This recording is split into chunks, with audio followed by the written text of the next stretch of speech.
Hey y'all, Ham here, back again with another video. That is not my Minnie Mouse back there. It's just there. Not that there's anything wrong with having a Minnie Mouse, but yeah. So I went to go see that movie, Missing Link this morning. I kind of didn't pay attention to it. It was like very early in the morning. But it was cute. Like what I was paying attention to was cute and it was kind of funny. It was very like, it wasn't like action packed. So like if your kids get bored easily, it's like more of an intellectual movie, I think. But my kid loved it and there were definitely a lot of funny parts. But what I hate about sorry, I keep moving this camera.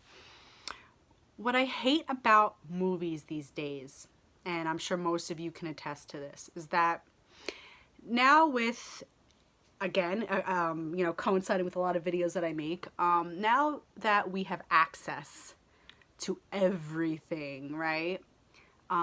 This whole idea of people pre-buying tickets. Okay, so especially for kids movies, maybe this doesn't happen with adult movies. Maybe it only happens like opening weekend, really. But especially when there's like spring break or rainy day weekend, these effing parents will pre-order tickets like days in advance. So the day of, you can't even just walk into a movie theater anymore and purchase a ticket. It's freaking sold out and it's been sold out. I mean, you're lucky the day before if you can get a seat, right? And I get it, to guarantee so you don't show up and it's sold out or whatever. But like, does that really happen that often, honestly? And you're just like today, supposedly the theater was sold out, right? And then this dad showed up with his daughter and he's like, oh, I thought the movie was sold out because like over half the seats weren't filled. So it's like people are just like you know, like hoarding the tickets and then like last minute like canceling and paying whatever fee, like $3 fee that they're you know, gonna charge you. So like really you're just like hoarding a seat and like not using it, and then like now people think it's sold out and they're not gonna take their families. Plus it doesn't give anyone the opportunity to just say, oh come on, like last minute, let's go to a movie. Because like there's no seats left because parents and people bought them weeks, days in advance. So unless it's at like an odd time or something, I don't know, it's very discouraging. And I think it's like, come on, just like why can't we do things like, why does everyone have to just like have it like it's mine and I get it now and I want it now and access and this and that? And it's like, yo, what about like disappointment? Like, I mean, I guess like, yeah, now I'll be disappointed because I can't just show up at the movies, but like, it doesn't allow life to flow. It's like, there's just like, everything is like in a box and, you know, it's planned out and like, I don't know. It's like, there's no subtlety and there's no, like just flow to life anymore. Everything is like, revolves around like, who has access to what. I guess in a way it's like always been that way with certain things, but like something as simple as the movies, like you're really gonna like, I don't know, like it's always bothered me because it's like, what if you don't have the credit card? And now I signed up for like Fandango, but like they charge you to pay for a movie, to buy it early, but like you have to or you're not gonna get a seat. And like today, half the people didn't show up and the movie was supposedly sold out, this dad said. And it's really messed up. I was like, so, I don't know, like it like really drove it on home for me. Like I've been complaining about this for a while, but like today was the day to mention it. So I don't know if anybody else has that issue, but like oh, look at the red. I'm feeling it. I found it in the playroom, like up top on a shelf. I must like hit it. And I was like, man, all my nail polishes are dried out except for like 2. And it's a nice shade of red. I like red, black, or pink. Occasionally gold, and that's it. Like really it's just like red, black, or pink. Pretty, right? I like it. Makes me feel like ooh. And if you're wearing black or like a bright color, it like pops, like ooh. Like I may go out and do something this weekend, so I was like, yeah, that works. I like it. Okay, anyway. So what I want to say is what I noticed about myself. This is really what the video is about. I mean, that's some good information in itself about the movies, but I noticed about myself, I can be a little high strung. I can be a little testy. But what I realize, it's when I'm being challenged. And when I'm not being challenged and my blood pressure is lowered and I don't feel like I'm being judged, I realize I don't have a bad bone in my body.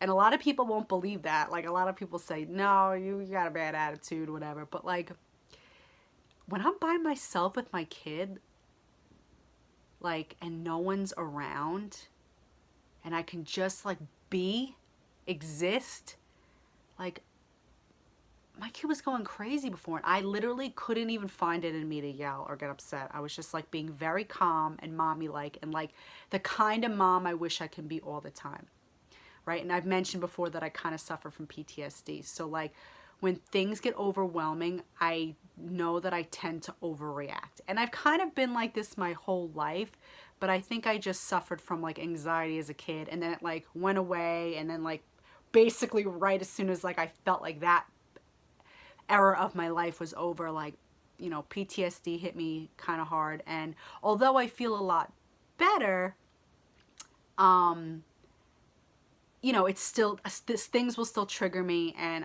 it's like hard to, you know, and I've learned a lot of coping mechanisms, and like I've learned to like you know, recognize it, and I try to keep myself in check as much as I possibly can. So basically, to everybody out there, it's like, what advice I want to give to you is like, now right now I'm in a situation where financially, where I live, it's so expensive. I have the help, excuse me, I had a lot of carbonation, flavored salsas, good stuff. You know, where I, you know, everyone, you know, I'm a single mom. So like, I get a lot of help from my parents with my daughter, as far as like, you know, watching them at times, you know, like just little help here and there, like, you know, like that, and any parent would want to use, you know, a lot of people like have their parents living with them. But I notice, like, when I'm alone at home with my kid, and let's just say they're out or working or doing what they do, a calm rushes over me like I can't even imagine. Like, I have a hard time not getting wound up, and I have a hard time like releasing it. And the only times I really feel like it's released is when I'm alone and I'm in control. Because when you live with other adults, it's like you kind of have to share responsibility. You have to share, you know, a living space with like other adults, and every adult, you know, in the world has their own idea of how they want to live their life, how they flow, what works. You know, as you grow, like, you know what works for you, right? So I'm just mentioning this as like, if you feel this way too, if you feel like, you know, you're not being the best this, you can be best that, you can be like, for me, I realize like when I'm not being challenged, I gain control of my emotions, of my, of like what triggers me, and just every day, anything day to day, like whatever I need to, you know, be in control of.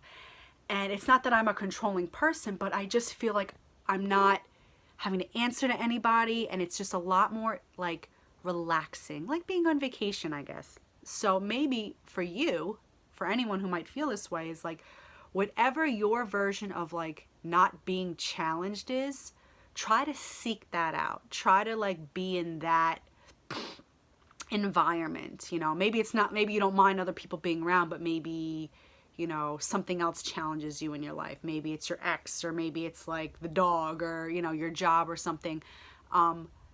Just like try to find ways to like distance yourself from that challenge. So in my case, it's hard because, you know, it's my challenge is like just, and my parents are great, don't get me wrong, but it's just, you know, like anyone, like, let's just be real. Like, you're living with your parents, like, they're still going to treat you a certain way. They're still going to like see you as a 5-year-old, you know, and they don't mean anything by it, but it's just like natural. Like any parent's going to want to like be that way toward their kid. And it's just hard to break that. And, you know, we all of us have different ideas of how we want to live our lives. So you know, it's just a challenge, and I've come a long way. Like, I've learned to ignore a lot, and we've learned to grow with each other and like live amongst each other, and everyone's changing as life goes on, you know, who's close to retirement, who's retired, you know, who's home all the time, you know, or just, you know, who's off from work, you know, and we're just, and it's fine. And I think I just being like very empathic, like I feel and read others' energy, and even just like the energy, the dynamic between my parents, like it affects me as well. Not to say it's a bad one, but like, you know, whatever their conversation is or whatever's going on, like whatever happened in their day, like I feel that, like, and I feel it heavy. And I've been that way my whole life. And it's really like affected, you know, my ability to be in certain situations, certain social situations. And like sometimes my physical reaction to something may come across as more harsh than how I'm feeling. Like, I don't know, I have a hard time, and this is just always how I've been. You know, I've just always been outwardly high strung, but inwardly very peaceful, quiet, calm, and collect. So, you know, it's a balancing act for me anyway. But what I want to mention is just staying distant from whatever's challenging you so that you can be the best you can be. Like, I feel like I'm the best mom I can possibly be when I'm, you know, alone with my kid. And yes, it's a coping thing, and you have to learn how to just get along in the environment you're in. And of course I do, and I try, of course, all the time. But in the same breath, I'm human, and there are things that are going to set me off or make me not feel as comfortable, and then I feel like I can't focus. And you know, there's always something that you know, anyone's going to have these feelings, you know, whatever that thing might be for you in your life. So really just a small bit of advice is just, if you're wondering why you're like irritated all the time, like think about what's triggering you and think about what's challenging you. Like, what do you feel like you're up against? What do you feel like is like getting in your way? And what do you feel like is, you know, kind of stopping you from being your best self? And then like, for me, that would mean sacrifice. So although I'm a homebody and I want to be home, but if everybody's home, I'm not going to gain that. So it's either stay in my quarters with my kid, or I'd have to go out, and I'd have to find, you know, solace and find like a comfort in being out. Because in that instance, yeah, then it's just, I mean, there's like other outside influences, but it's not like directly being, you know, like you can kind of manage that more. You can walk away, you know, even though you're not in the spot you want to be, you have to make some kind of sacrifice. So think about what you're willing to sacrifice, and really what's more important other than your sanity. So, you know, sacrificing a little bit of comfort for your sanity, you know, maybe just going out or whatever. Yeah, so that's it. We decided to have fun today. I let my kid toilet paper the whole house. And literally, they thought it was the best thing ever. Hysterical laughing. They thought they were so cool. They're like, I see this in movies, and I never got to do this before. And it's like, what really, you know, I lost like half a roll of toilet paper. Like, who cares? I know for some people that's a lot, but I have a gigantic, staring at it, a gigantic like Costco sized thing of toilet paper. So I could spare it this time. But it was really funny. And like, to me, like, I'm such a freebird, like artist, hippie, like Rage Against the Machine type person, where it's like, that made me feel good. I said, yeah, trash the house, go ahead, it's funny. And I just like, it just makes me feel good for people to like be able to release that. Like, let's be chaotic, let's be funny, let's be crazy. I don't know, it's worth it. Clean up a little toilet paper, waste a little toilet paper. Actually, I'm going to try to salvage some because my nose has been a little runny, so I'll try to use the better pieces for that. But yeah, and I'm not even cleaning it up because it makes my kid really happy. And it actually makes me really happy. I love a good, what's it called? Theater piece. like an inspirational, what are those called? When, like you do a piece of art, like, right, you use the environment. Installation. It's a great installation piece. I love it.